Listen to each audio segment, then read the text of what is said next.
হরে কৃষ্ণ, রাধে রাধে বন্ধুরা। তো রানাঘাটে আজকে বৃষ্টি পড়ছে, তো বৃষ্টি কার কার ভালো লাগে তো কমেন্ট করে জানিও।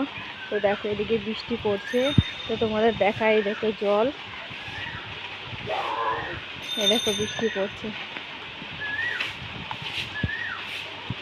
এক দু ফোঁটা করে বৃষ্টি পড়তেছে। চলো, ফোনটা তো বাইরে রয়েছে, ভিজে গেলে খারাপ হয়ে যাবে আমার, তো ভেতরে ঢুকে যাই।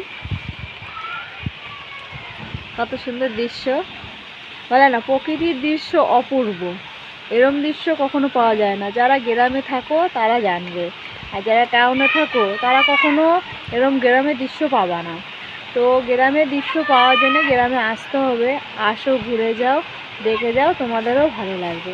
আর দেখো জোরে বৃষ্টি পড়ছে বলে এই কাকিমাটা দৌড়ি বাড়ির দিকে যাচ্ছে, এই দেখো।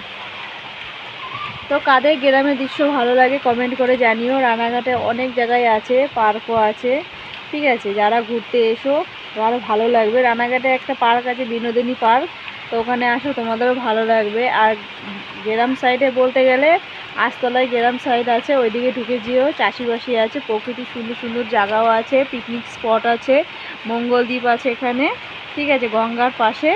তো যারা মানে মনে করছো যে হ্যাঁ এই রানাঘাটে কোনো জায়গায় ধরো পিকনিক করার বা ঘোরার, আনন্দ করার, টাইম পাস করার জন্যে, তো প্রচুর জায়গা আছে, এসো।